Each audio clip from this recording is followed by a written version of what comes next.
Hello, my fellow Extraordinary Americans. I'm Samaddar, and this is Extraordinary America. What is Extraordinary America about? You see, American identity is about freedom, the opportunity for a better life, and the pursuit of happiness. Welcome to Extraordinary America. For today's guest, we have Bryan Shepard. For 36 years, Bryan has been serving the entertainment industry in Los Angeles under his company, Eagle Vision Entertainment Corporation.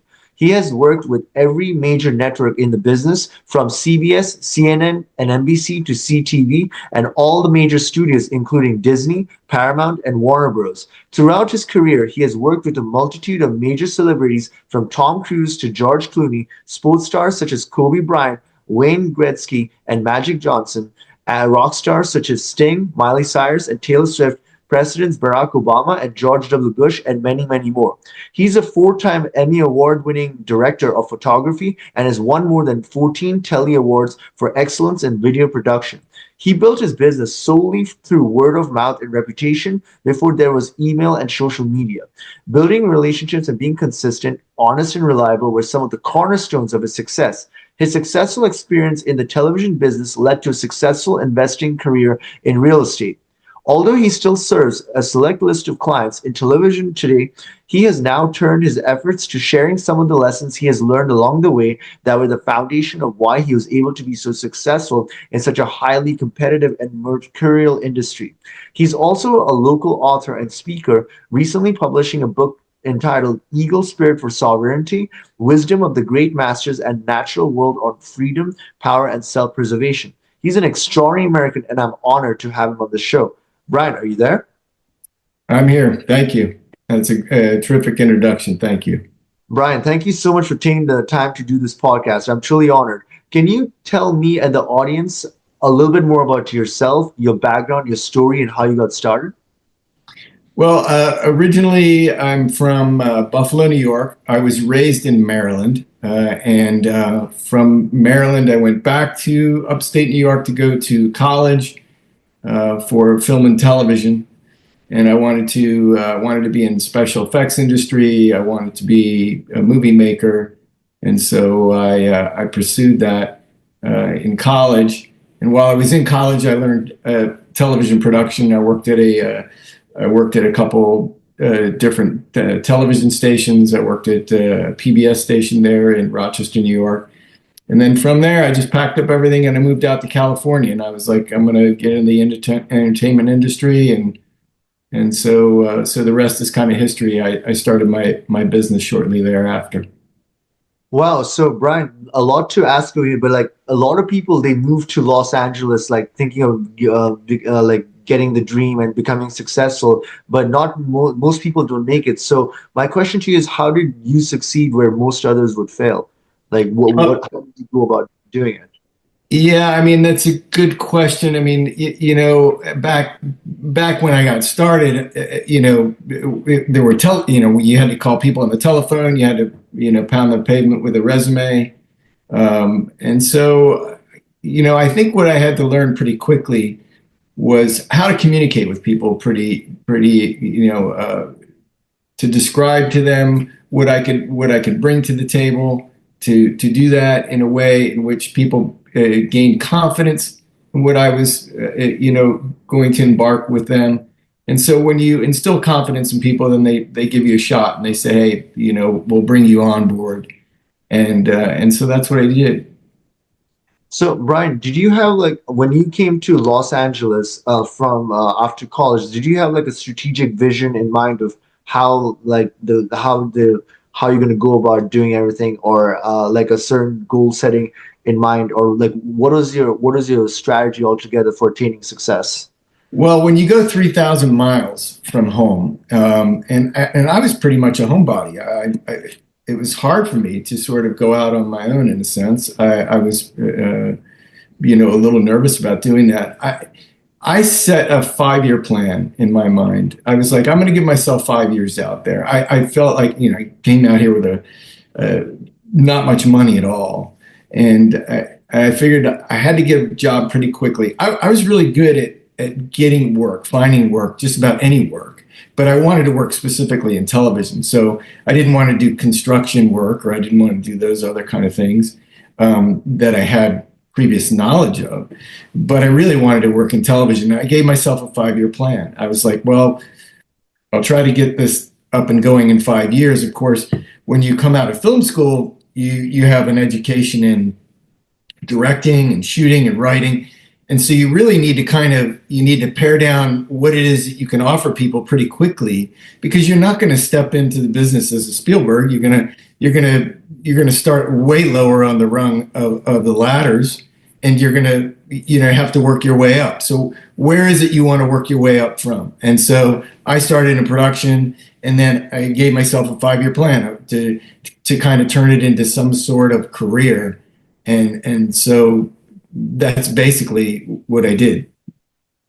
Wow. So, Bryan, what I'm noticing is that there was a lot of risk involved, like from you traveling 3,000 miles to Los Angeles, and there's no guarantee of success, but you're staking, it's a huge risk that most people will not take. So my question is, what was your thought process on how you manage the risk and and failure and then how did you go about overcoming it? Well, I mean, when you come out here, when you don't have anything, sometimes it's easier to, it's easier to sort of jump all in. And when you're not worried about failure, because there's nowhere else but up, in a sense. That's kind of what I concentrated on. I always really felt like I had something to offer. I felt like I was talented at what I could do. I originally, what was kind of interesting is that I originally thought what I wanted to do was write and direct. And when I got into the periphery of the filmmaking business, I realized about 6 months in that was not for me. And it's a shame, because you go through 5 years of a university, and then you understand when you get here 6 months into it that you're not into it. And so what turned me off was not really being able to have a personal life. I really wanted to have a personal life. I really wanted to work in the business, but a lot of what I saw was being sacrificed was a personal life, and I didn't really feel like I wanted to play that game. I didn't want to work 16 hours a day and get up and do it over again the next day. And so my mindset changed pretty quickly into it. Relatively quickly, probably about 6 or 8 months in, I realized that, wow, this is just not feasible. It's just not something that I can do. And I didn't want to be a day player, where what happens is they when you're working in production, let's say, for example, you're a Grip and Electric, you're working a 12-hour day, and then they start you an hour later the next day, and then they get you into overnights. Eventually they'll get you into doing overnights, and overnights weren't things that I really, I found it very tough to perform overnight, and with sleep deprivation and those kind of things. So my mindset had to change pretty quickly. And so what I did is I went back to what I originally felt was a tremendous success in my college days, which was shooting, which was operating a camera. And I was like, boy, I could do that. And so I quickly pivoted and started to focus on image making. What could I do? Where could I go? Where could I shoot? And that's how I ended up in the sports world, sports broadcasting. And I started my career in sports broadcasting. Wow. So Bryan, that is it's really fascinating because you did overcome a lot. There was you managed to adapt and you managed to pivot, which is something that a lot of people are not able to do. Like they normally, like when they stick on something, they are usually trying to dig deep and they're doing the same thing over and over again. But you're somehow managing to understand that, okay, I need to change strategies and I need to do things differently. So is this like something that is innate, that you had the presence of mind, or is it something that you did through trial and error? Well, it's hard to establish where the credit would be given to that kind of pivot. But I think I understood myself very well. I understood what I was good at and what I could succeed at. And I felt that working in production just wasn't going to line up with my my personal life, my personal beliefs. And but we have one other jump that we need to make, and that is, yeah, I could go to work and work in broadcast television and shoot a camera. And basically what I was doing is I was going from a football game to a hockey game, and I was I convinced people that I could do this because I'd had some resume reel building images. But how do you form a business? Because in business, what's important to understand is that generally speaking, you can't build a business unless you can compound yourself. And people would always say, "Hey, we want Bryan to come shoot," and that's great, but I can only do so many jobs in a day. And when you build a business, you're actually building a business beyond yourself. You're trying to actually facilitate bigger productions and bring in other people and bring in a crew of people, much like a contractor. A contractor, shows up to a job, but he has, plumbers, he has electricians, he has all kinds of other people that he's bringing to the table, and that's how he builds a business. If he had to show up every day and hammer every nail, his time is limited, and his trajectory and his success of his business is limited. So I knew I wanted to be a business owner. I knew I wanted to be a videographer, but and I knew I wanted to work so I basically tried to take those components. I want to be in the film and television business. I want to shoot, and I want to have a business. So now, how can I take that and grow that idea into an actual feasible business that's going to be able to serve clients in the entertainment world? I see. So, Bryan, what are, well, you are in this industry, right? Because everybody has like ideas of what the film and entertainment industry is about, or what the television industry is about. They're like different perceptions of it. But like, from your perspective, what like if you had to describe to the audience what is the gist of the industry and how it goes about working in a summary? Like, how would you go about explaining that? Well, I think to give you some basics, this is a very incestuous business. It's, there's PR companies involved, there's actors involved, there's, if you look at the entertainment business, it's very broad. It's a huge umbrella. I mean, the entertainment business also includes sports television, sports broadcasting, and it includes, short films, so it really depends. It's a huge umbrella. And a lot of these things are incestuous in nature. And so it's sort of important to, if you're going to get into the entertainment business, to understand the many different outlets there are, the many different operations there are. Of course, a lot of, say, like Amazon now or Netflix, they're trying to put a lot of these things under one company, whereas it used to be highly individual, specialized. But now they're trying to combine all these things, and they're trying to be, powerful at many different genres. So, Amazon will be in the movie making business, but then they also want to be in broadcast sports. So, and what I mean incestuous in nature is that, when you show up to a red carpet to do an event where you're maybe, a film is getting released, let's say, and let's just take Disney, Lion King, for example. They want to promote the new Lion King. Well, they want the biggest players in the business to come promote the Lion King. So they'll invite those people to a red carpet, and some people say yes, and some people say no. The more powerful the company, say Disney, the more people want to go cover that. And so basically what they have are these media outlets are now going to be their advertising arm for their movie. So NBC shows up with Access Hollywood, Entertainment Tonight shows up under the CBS umbrella. And so all these companies are pushing out the new Disney film. And so it becomes an incestuous operation where they rely on us to come as production outlets to promote their new film.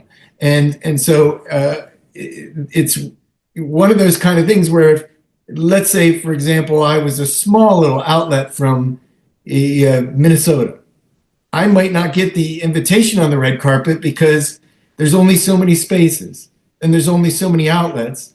And that little outlet might not have big viewership.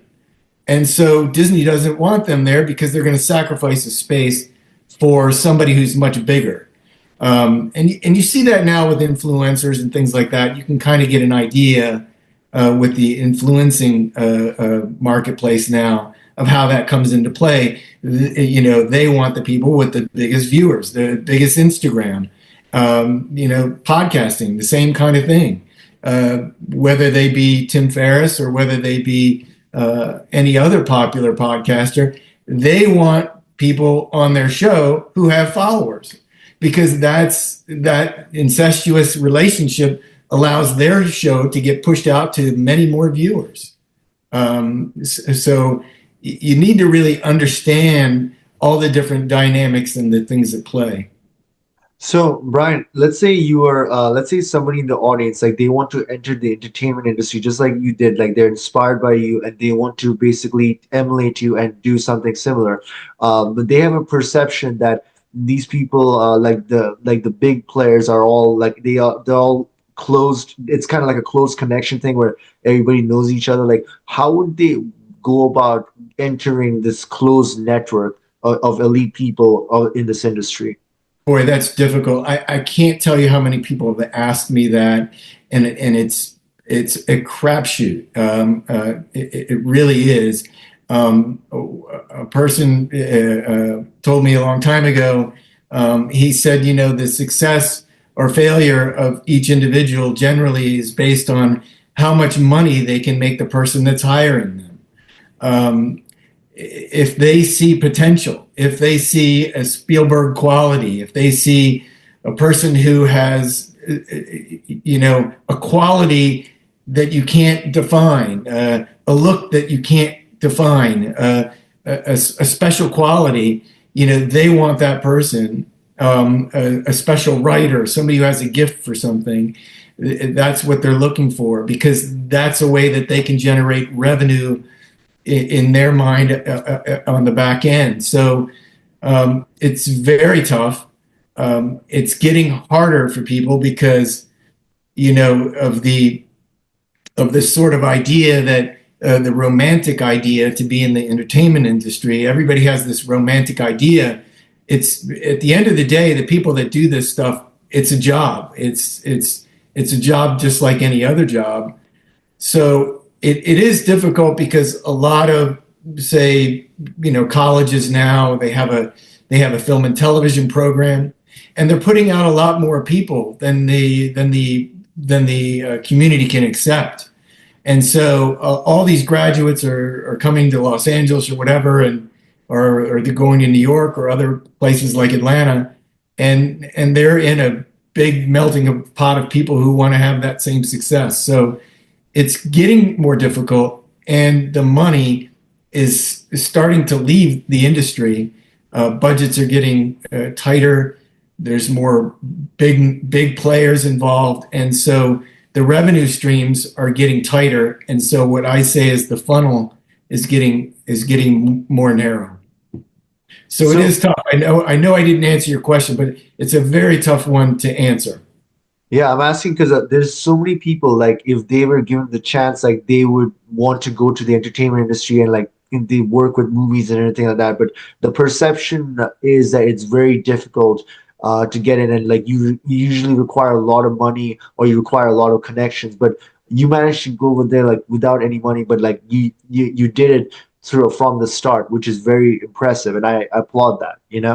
Thank you. I mean, I came here at a different time, and I think that hard work, perseverance, being reliable, being consistent, all of those things that I write about in my book. I mean, those things all had to come into play.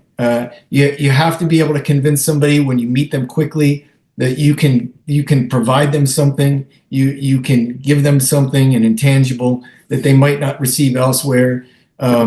So yeah, it's highly competitive, and it has been, and it still is to this day.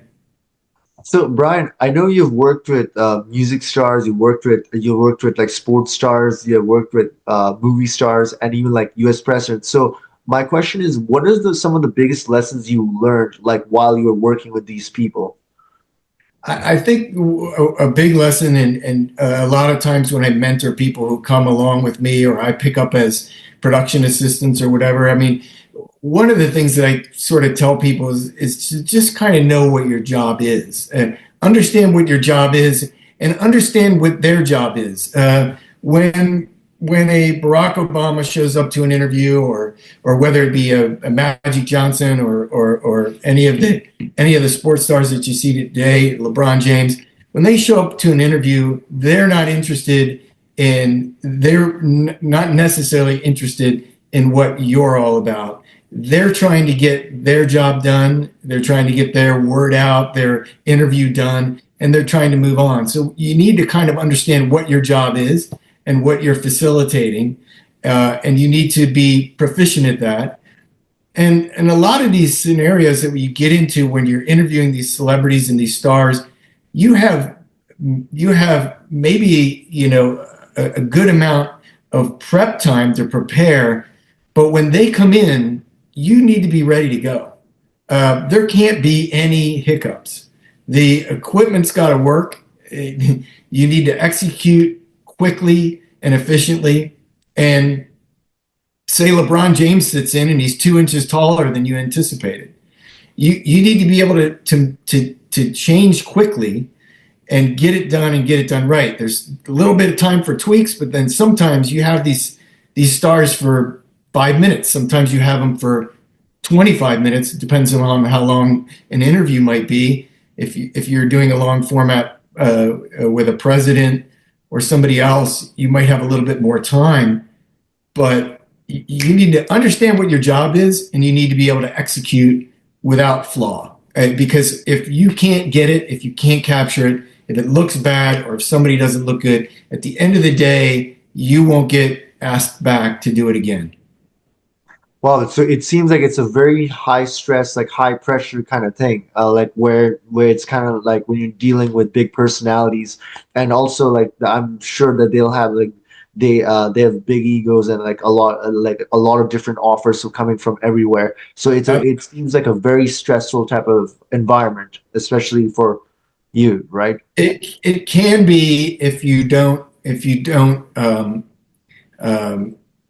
if you don't know how to handle the stress. It can be very stressful, and there are some people that don't want to do this kind of stuff because the stakes are so high. So they gravitate towards some other line of work.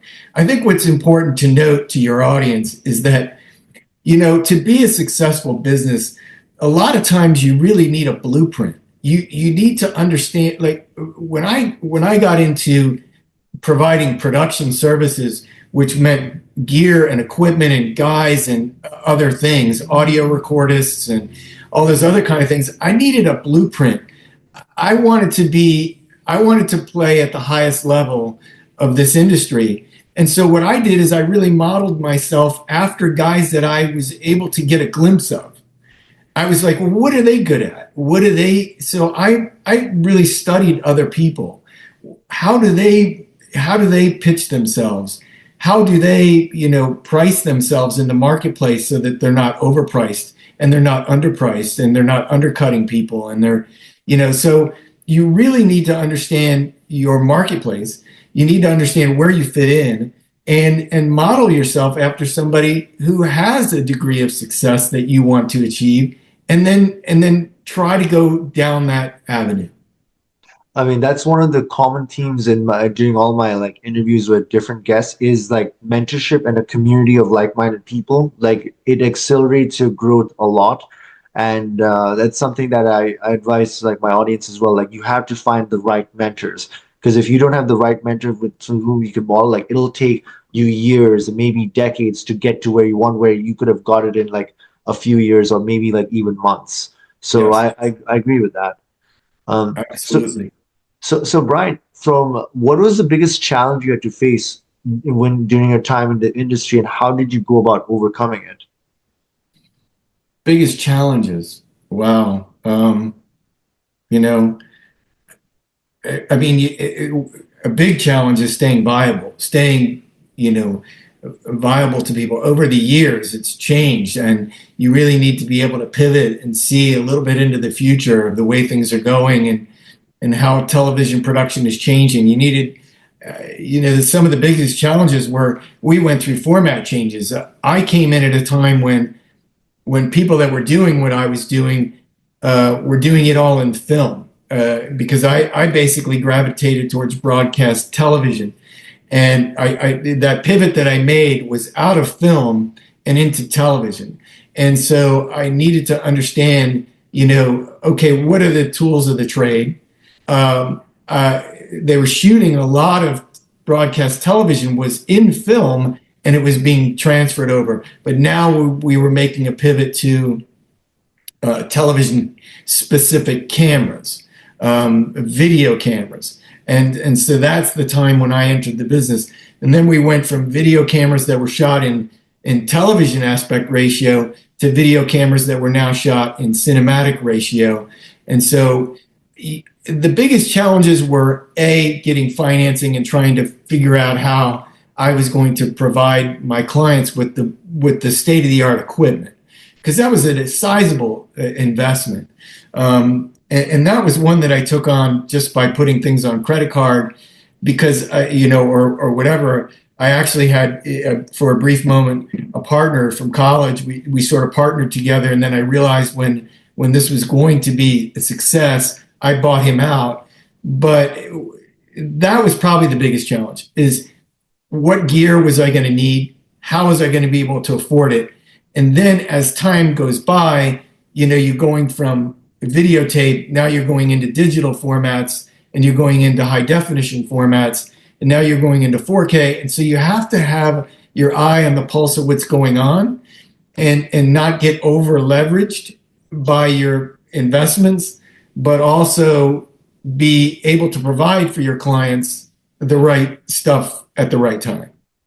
So Brian, I do think like with the advent of the internet and social media and everything, I'm sure it would have affected broadcast television in a profound way. Because before, Yes. a lot of the entertainment was just through TV, and like now you have the internet, you have a laptop, and so I wouldn't know like how it would have affected, but there would have been so much change going on in just like the last 2 decades, for instance. Absolutely. I mean, the last 10 years has really weeded out a lot of people, both good and bad. It's really changed dramatically in the last 10 years. I mean, the internet has really found a way to dismantle and change a lot of industries. It changed the entertainment industry dramatically. People started to get their information very quickly online. They didn't tune into, and that's why a lot of the money is leaving the entertainment business, is because of the internet. But yeah, a lot of operations started to focus now on the internet and how to get content out on the internet quickly and efficiently. Live trucks, for example, when say a Michael Jackson trial was happening, there were live truck after live truck after live truck. I mean, there was basically satellite farms at some of these, like the OJ trial and the Michael Jackson trial. But now, what was then being pushed out on a satellite truck is now in the size of a backpack. We can push that out live without a satellite truck, and so that changed the industry dramatically. And they're able to live stream a lot of that stuff. So you really need to have you need to really be able to have your sights set on where things might go and anticipate where the business might turn. So a lot of people are saying that in the last few years that since AI is now becoming a thing, that it's going to radically transform many industries. But from your perspective, is it going to alter the entertainment industry even more? Oh, absolutely. Yeah, absolutely. I mean, Like, what are your I thoughts on AI? Like, I'm like curious from your perspective. Like, how would you see something as like incredible as AI, like in the next few decades, altering your industry? yeah, I mean, okay, because there's one part of me that is this businessman and entrepreneur, and then there's another part of me that is a total spiritual side, and this is now where my two worlds collide, right? Because you can take a likeness and change the movement of the mouth. You can change the language that I'm speaking right in front of you. Uh, Even if you're looking at me talking, they can manipulate the mouth now so that it looks like I'm speaking Spanish, and then they can put it in Spanish. So it's just going to change everything. And it's going to change it relatively quickly. Um, um, you know, these technologies, they build on top of each other. And once the baseline is established, and now you can put another component in the mix, and things change exponentially even faster. And so I found myself more gravitating to my spiritual self as opposed to a technical guru, especially at this point in my career. Like Brian, it fascinates me a lot because for thousands of years, like mankind went from one generation to another without no change, and then in our generation, like we have seen a radical change, like with the advent of like the TV to internet, social media, and then finally AI. It's just ridiculous. No, it really is. It's a daunting thing to understand. I sometimes wonder what people will do if so many operations are automated. Will we just find a more comfortable, relaxing life somehow? Will people be able to kind of create revenue streams that are more digitally oriented so that they can spend more time doing other things in life instead of worrying so much about making a dollar. So the future is really the wild wild west, and hats off to those of you who are the generations to come. Yeah. I mean, it's just going to radically change even more. But one of the things that I wanted to know, because it's you're talking about spirituality and you've hung out and like interacted with a lot of stars, right? So Yep. A lot of people view the American dream as like they want to be like the celebrities. They want to have the mansions, the cars, the fame, and all that stuff. But a lot of times a lot of people notice that that doesn't really lead to happiness versus if they are attaining some level of spirituality, it leads to happiness. So, from your perspective, what constitutes like the ideal of attaining the American dream and the American pursuit of happiness, from your perspective? Boy, I mean that's a subject that was so big and so cumbersome in such a way that I felt that I had to write about it. And that's what I chose to do. I chose to write about a sovereignty and how to maintain sovereignty. But your question is more geared towards celebrity culture and things like that. You know, um, I try to explain this to people that being a celebrity and being well known is not an easy job. It's very demanding. There's all kinds of people, like I said in the beginning, who feel like you are a ticket for them. They feel like in some way, if they can attach themselves to you, if they can get you in their movie, that somehow you can punch their ticket. And so everybody has their hand in the cookie jar. It is a very, very tough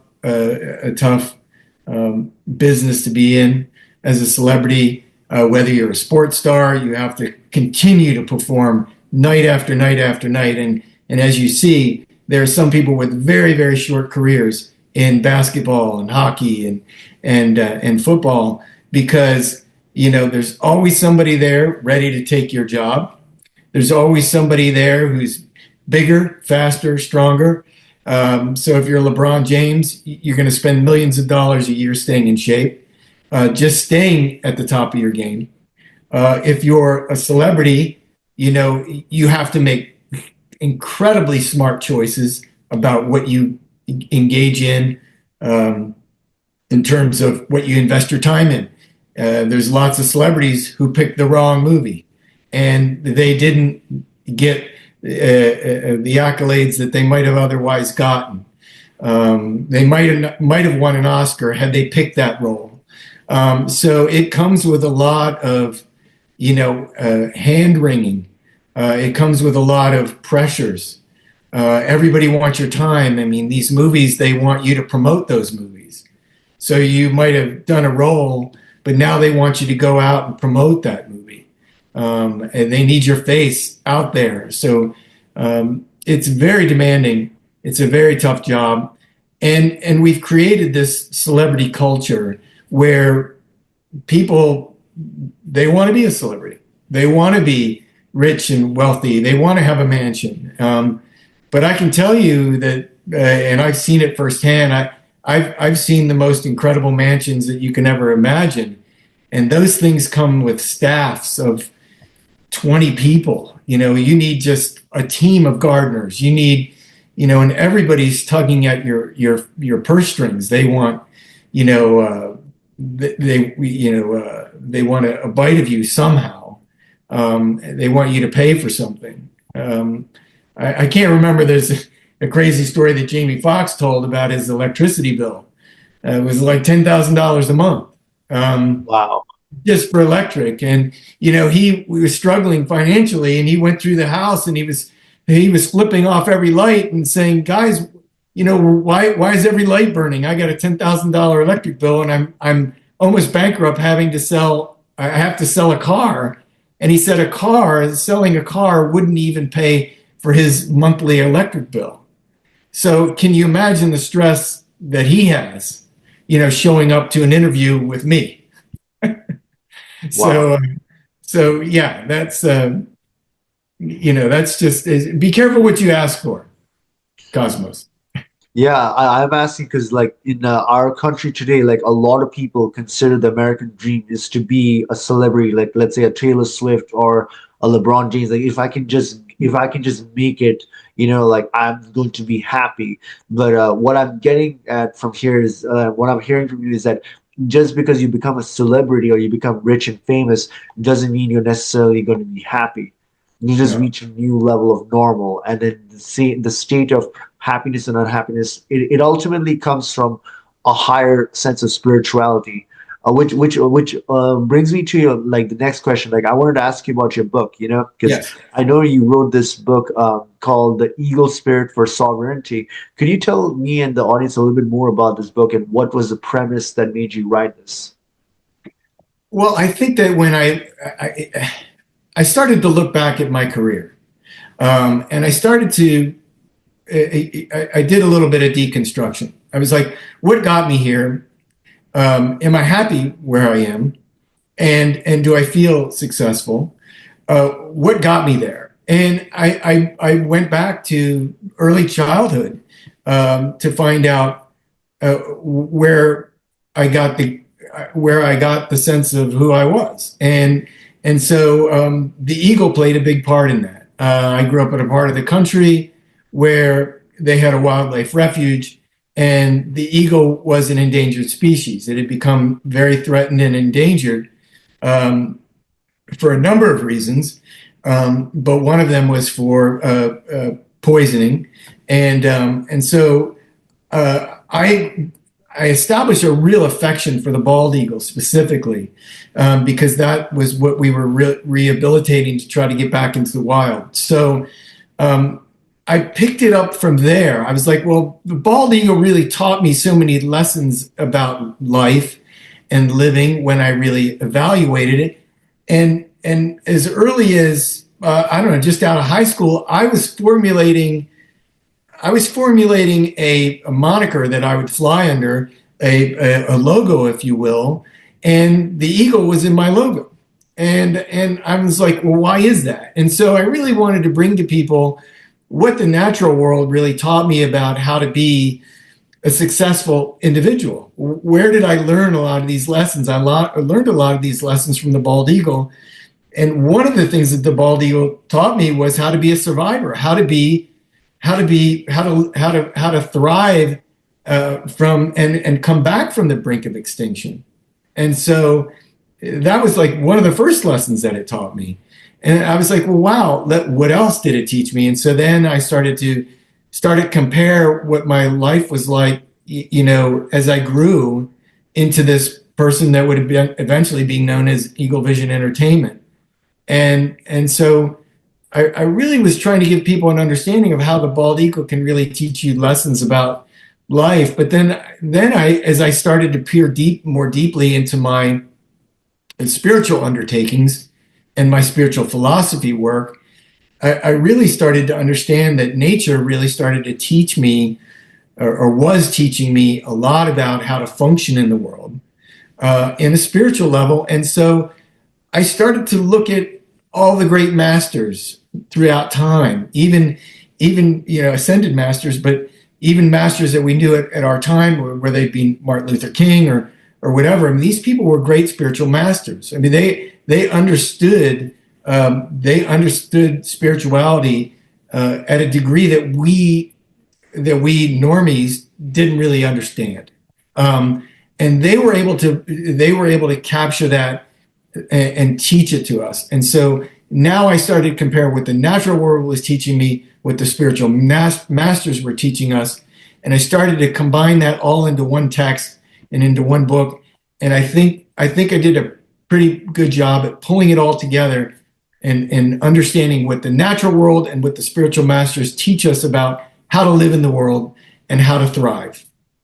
So, Bryan, what is it about nature? What does nature, from your perspective, teach us about how to like survive in this world? Like, I know you mentioned about nature, right?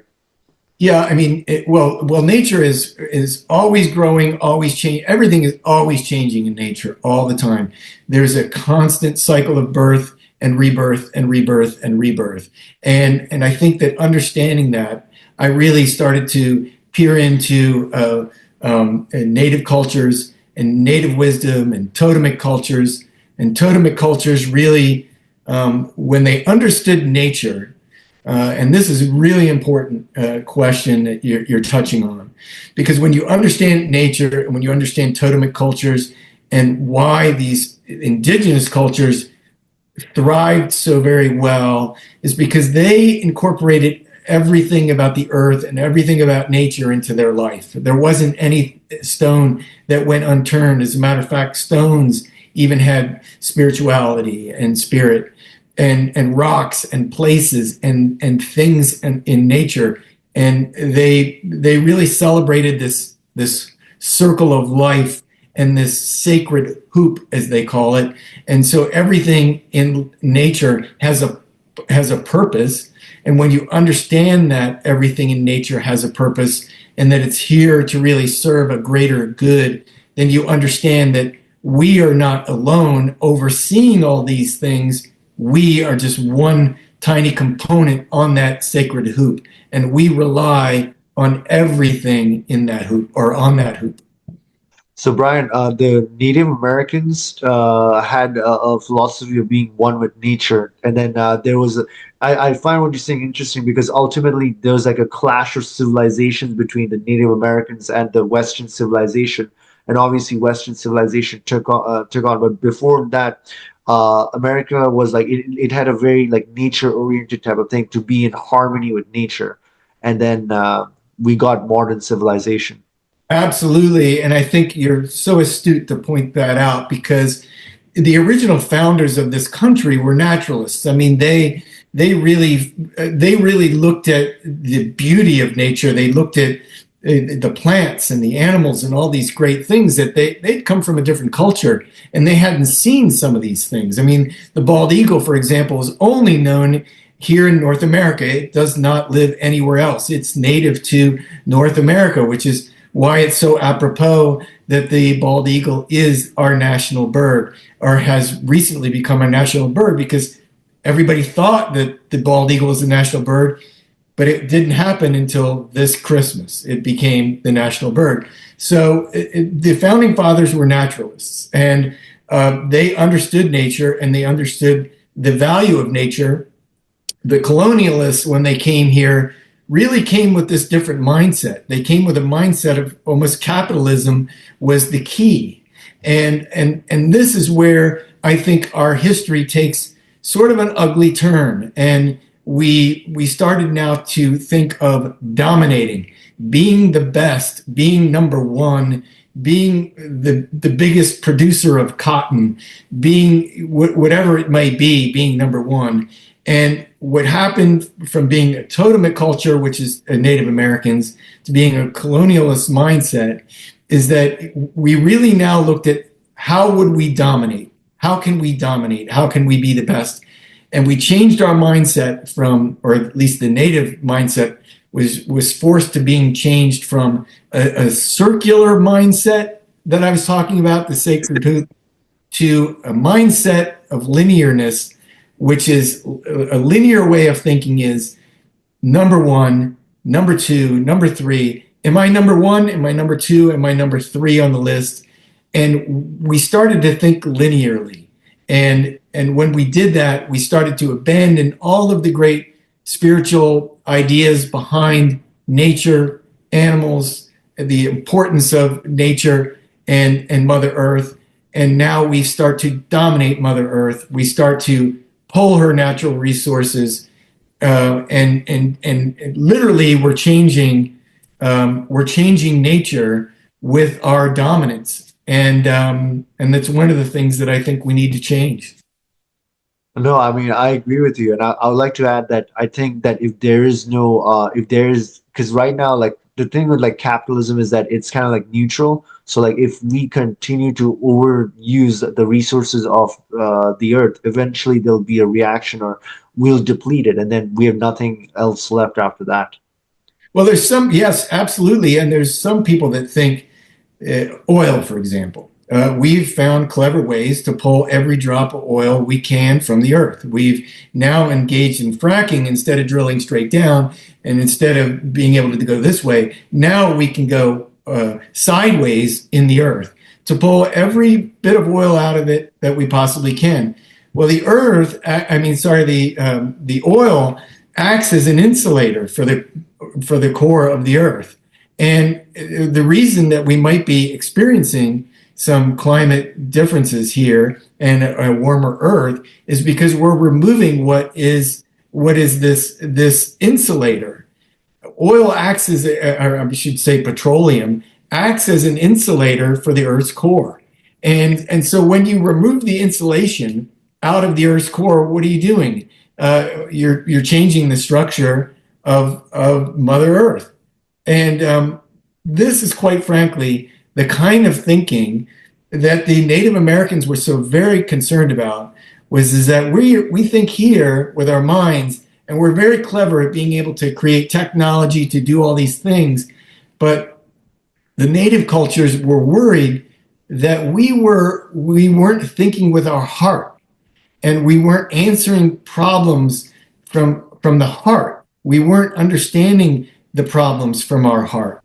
And so this is what troubled native cultures, and quite frankly was their undoing, because I think the powers that be, political powers that be, did everything that they could do to annihilate the Native American culture. Like ultimately, I feel like it's almost like a battle between the me, narcissistic culture and the more empathetic culture. The empathetic cultures tend to be more attuned to nature, but that's something that I've realized over my time over here. Absolutely, absolutely. I mean, yeah, couldn't have said it better. So, Brian, are there any projects right now that you're working on that you want the audience to get a glimpse into? Well, I mean, I've just published the book. That's something that is quite an undertaking.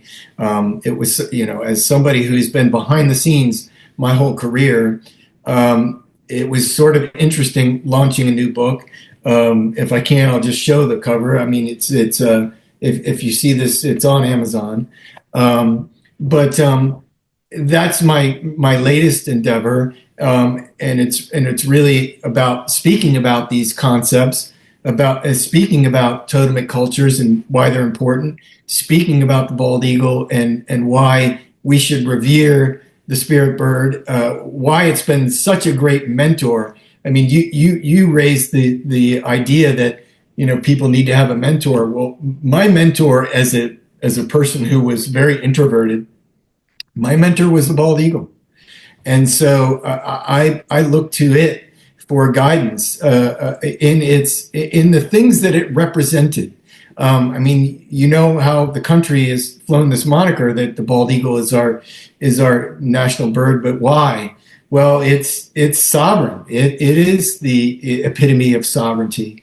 And so my thinking now is to get the word out there, to try to impart some of what I learned to other people about why it's important to honor and preserve our Mother Earth, the creatures that roam it, why they're so very important to study, why they're so important to honor and respect, and this idea that that we need to be reciprocal. We need to understand what the needs are of Mother Earth and nature, and start to honor those things as we punch into what you were saying earlier, is these new way of thinking, this new technology, all these things that are going to take over. Well, what's going to happen if we don't have the heart that we need and the spirituality that we need to get us through? No, I mean, I couldn't agree more, and I would definitely recommend anybody listening this to definitely take a look at your book, and yeah, because we need to have more spirituality in our world, because I feel like we've become very narcissistic and materialistic as a society. But Brian, can you let the audience know how to connect with you and I'll get to know more about you, your work, and everything you do?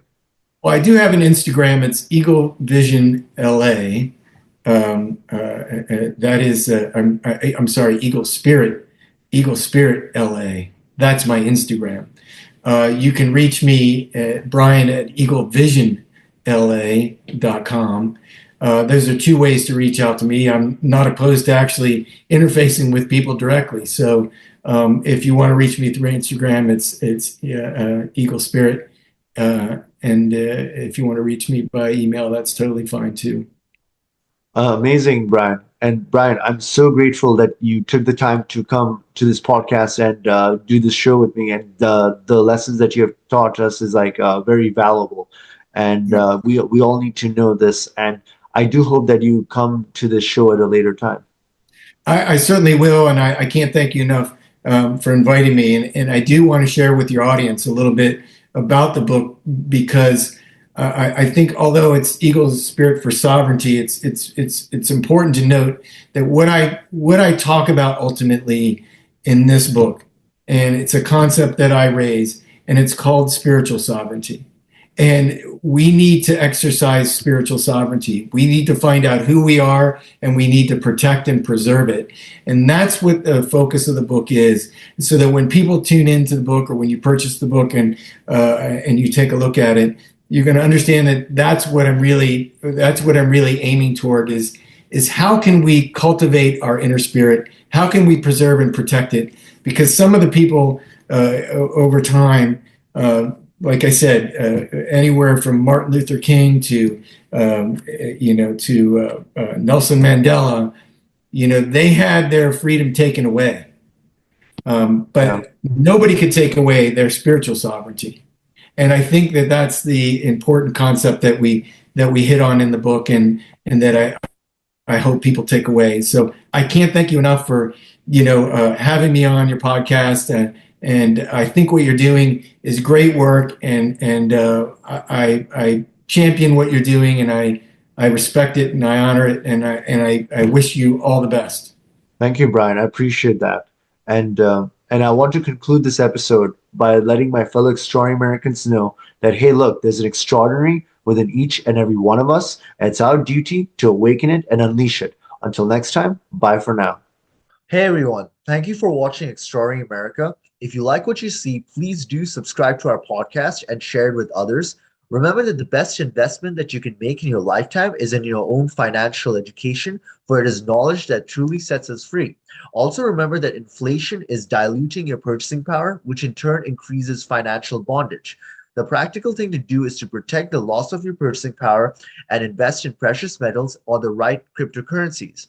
Lastly, never forget that you are an extraordinary American. We'll see you in the next episode. Bye for now.